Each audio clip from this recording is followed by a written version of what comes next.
Faces of Breast Cancer is brought to you by Willamette Valley Cancer Institute and Research Center.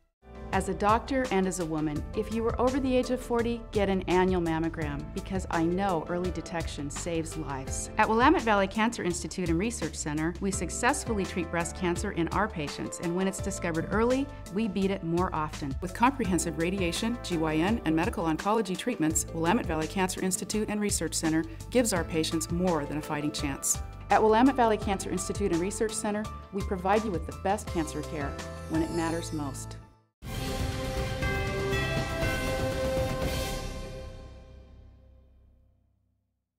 The following program is brought to you commercial-free by Oregon Imaging Centers and Willamette Valley Cancer Institute and Research Center.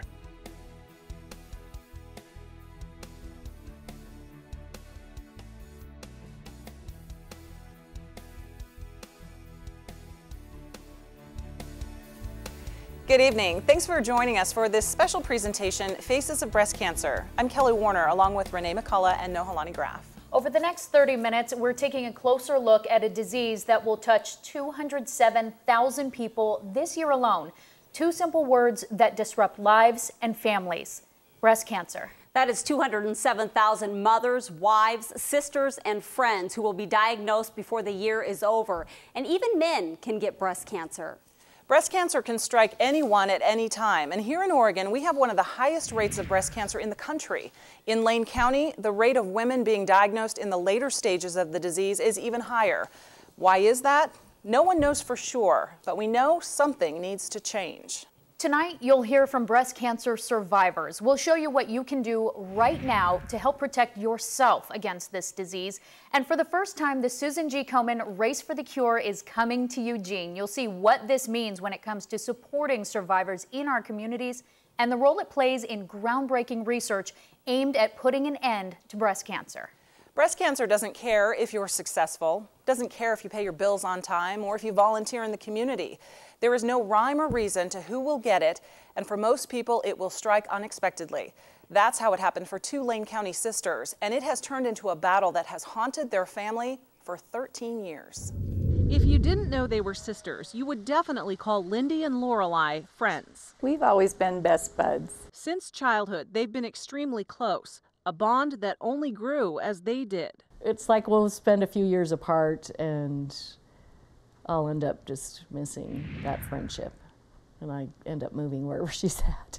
I'm the more serious one. I'm the serious older sister, and she's the fun younger sister. She is the rock.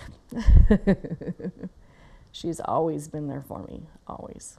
And being there has taken on a new meaning ever since 1997, when their mother was diagnosed with breast cancer. I didn't think people, lived through cancer. So I thought, oh my gosh, my mom is going to die. Their mom survived, but 3 years later in 2000, Lindy found a lump during a self-breast exam. Cancer had found her. We're thinking we have something bad going on in our family. Ironically, 3 years later, Lorelei found out she had breast cancer. The first time I had surgery and radiation, and then it came back 3 years later. Lindy and Lorelei decided to undergo genetic testing to see if they carried what's known as the breast cancer gene. They both tested negative. Then last fall, 3 years after Lorelei's last diagnosis, she learned the cancer had returned for the third time. This time it was stage 4, news that was just as tough to take for Sister Lindy. In a lot of ways, it's easier to go through it yourself than to watch somebody you love go through it. It's tough. Both sisters have shared their stories in a book written by cancer survivors for cancer survivors. Lorelei also blogs about her disease, and when she's not physically up to it, Lindy blogs for her. I don't think about it as I'm writing it, If I'm going to affect other people, I'm just spilling my guts out, and I'm just so appreciative of any more time I have. But cancer makes no promises, so she and Lindy can't predict what lies ahead. And especially watching my mom and my sister have recurrences, I realize there's not ever a time where I'm going to feel completely safe. Both sisters are strong.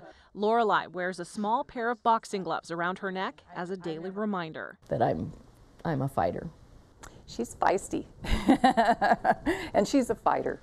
A feisty fighter. Lorelai is still blogging about her journey with this disease. Just recently, she wrote that she may be a candidate for a new clinical trial. It's testing a drug that has previously been used for colon and liver cancers, but is showing promise when it comes to slowing Lorelai's type of breast cancer. As women, we're advised to start getting regular mammograms at the age of 40, but some women are at risk of the disease much earlier. Katie Burke of Eugene knows that firsthand. She is a breast cancer survivor, and she's just 25 years old. Katie was newly married and looking forward to starting a new life with her husband when she found a lump in her breast. She was told repeatedly that because of her age, it was probably nothing. But nothing turned out to be an aggressive form of cancer. Doctors told her there was a 95% chance the disease could return sometime in her lifetime. So she made a tough decision. She chose to have a double mastectomy. We had just lost my grandmother to leukemia, and it was like I watched her fight a whole year without any white blood cells, and I knew like I had to make her proud, and I had to just get in fight mode, and I had to work along the way because I wasn't a person to sit on the couch and dwell on what was going on. Katie accepted her diagnosis and turned it into action. And since undergoing surgery, she now volunteers with Susan G. Komen for a Cure locally. She speaks with college-aged girls about the importance of early detection. Until there's a cure for breast cancer, there really is no way to completely protect yourself. We have no control over our genetics. Our genes are what they are. There's also environmental factors that we're all exposed to daily that could contribute to breast cancer.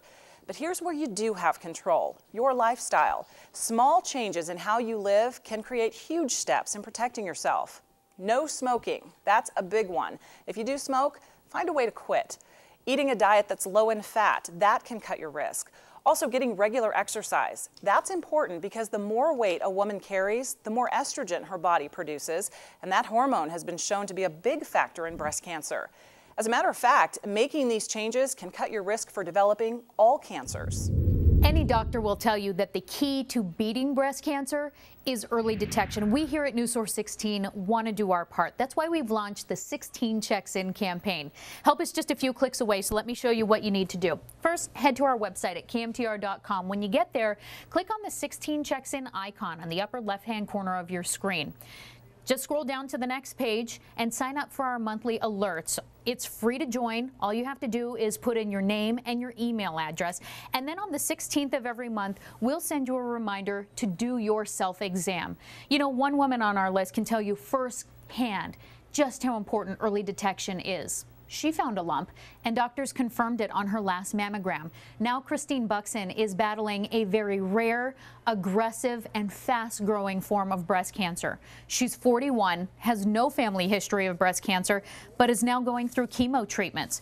Christine says she's lucky, though. If she had waited just another month to get a mammogram, the cancer may have spread to her lymph nodes. I mean, it scares me to think if I had missed it, you know, maybe even waited, figured, I don't need one till next year, then what would have happened? It would have been horrible. Christine should be finished with chemo by December. I'm signed up, and now it's your turn. And when you get that reminder on the 16th of every month, don't stop there. Tell the other women in your lives to do their self-exam. Your mother, your sisters, your girlfriends. It's simple, and it could save your life. As much as screening and early detection is important in the fight against breast cancer, so is community support. And this is an exciting year. For the first time, the Susan G. Komen Race for the Cure is coming to Eugene. 10-10 of 10. That's October 10th, and it all starts at Autzen Stadium. Up until now, the closest race has been held in Portland. And if you haven't had the opportunity to experience it, this event is quite something. The race is an opportunity to celebrate the many people in our area who've been touched by breast cancer and to remember those who lost their fight to this terrible disease. And let's not forget, it is a major fundraiser to help educate, support, and protect women in Oregon against breast cancer. We'll have more specifics about Race Day coming up, including how to sign up and be a part of it.